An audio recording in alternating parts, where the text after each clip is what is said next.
নমস্কার বন্ধুরা, মিমিস কিচেনে আপনাদেরকে আরেকবার স্বাগত জানাই। আজ আমি আপনাদেরকে বাড়িতে একটা মুচমুচে চিড়ে ভাজার রেসিপি বানিয়ে দেখাবো। এখানে চিড়ে নিয়েছি মটরশুঁটি, আমচুর, রসুন কুচি, কারি পাতা, কাঁচা লঙ্কা কুচি আর বাদাম।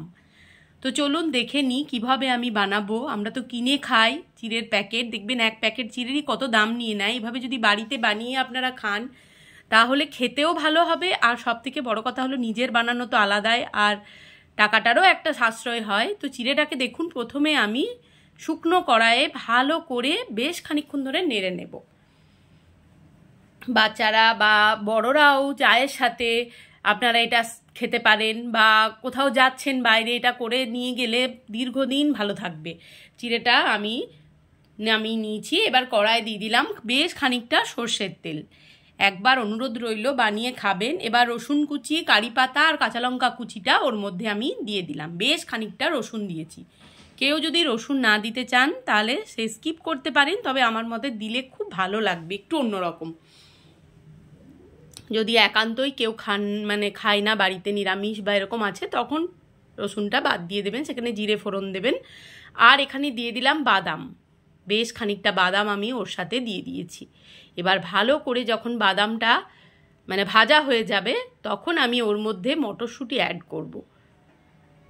যখন বুঝবো বাদামটা বেশ ভালোভাবে ভাজা হচ্ছে তখন ওর মধ্যে আমি মটরশুঁটিগুলোকে দিয়ে দেব।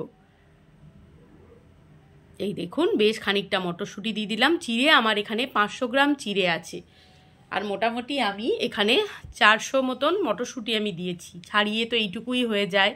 আর বাদাম ছিল মোটামুটি 100 গ্রাম মতন। আপনারা চাইলে বেশিও দিতে পারেন, অসুবিধা নেই। এবার ভালো করে যতক্ষণ পর্যন্ত না মটরশুঁটির জলটা, ময়েশ্চারটা শুকিয়ে যাচ্ছে ততক্ষণ কিন্তু এটাকে ভাজতে হবে। এবার হলুদের গুঁড়ো আমি দিয়ে দিলাম। একদম মচমচে হয়ে যাবে মটরশুঁটিগুলো, পুরো একদম যেরকম আমরা সবুজ মটর ভাজা কিনতে পাওয়া যায় ওরকম দেখবেন পরবর্তী ক্ষেত্রে মটরগুলো একদম হয়ে যাবে ওরকম। তো ভালো করে নাড়াচাড়া করে নিচ্ছি। এটা বাড়িতে লোকজন এলে আপনারা চায়ের সাথে স্ন্যাক্স হিসাবেও এটা একটা দিতে পারেন। আমরা চানাচুর বা ঝুরি ভাজা অনেক সময় চায়ের সাথে গেস্ট এলে সার্ভ করি, তো এই চিড়ে ভাজাটাও যদি ওইভাবে দেওয়া যায় তো ভীষণ ভালো লাগবে, খুব ভালো লাগবে। তাই রেসিপিটা আমি আপনাদের জন্য শেয়ার করলাম। এবার চিড়েটা যেটা আমি নেড়ে রেখেছিলাম সেটা আমি ওর মধ্যে দিয়ে দিলাম। এবার ভালো করে নুন দিয়ে দিচ্ছি ওপর থেকে। চাইলে অল্প সামান্য চিনি ছিটিয়ে দিতে পারেন, সামান্য পরিমাণে যদি মনে হয়। এবার দেখুন ভালো করে খুন্তি দিয়ে সবটাকে আমি মিশিয়ে নিচ্ছি।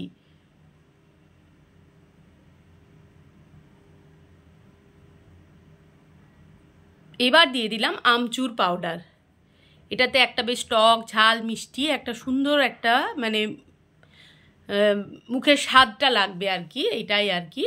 আর ওপর থেকে আমি খানিকটা গোলমরিচের গুঁড়ো দিয়ে দিলাম। এইভাবে দেখুন এবার মিশিয়ে নিচ্ছি। চিড়ে ভাজাটা আমার প্রায় হয়েই এসেছে।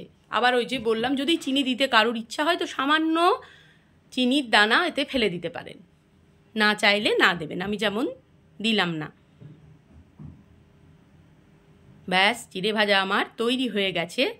এই দেখুন, একটা কন্টেনারে ভরে আমি রেখে দিয়েছি, একদম ঝরঝরে, দীর্ঘদিন এইভাবে থেকে যাবে। এয়ারটাইট কন্টেনারের মধ্যে ভরে আপনারা রেখে দেবেন, খুব খুব কাজে লাগবে। দেখবেন দূরে কোথাও বেড়াতে গেলে এভাবে প্যাকিং করে নিয়ে গেলে দেখবেন খেতেও ভালো লাগবে, কেনা জিনিসের থেকে অনেক ভালো।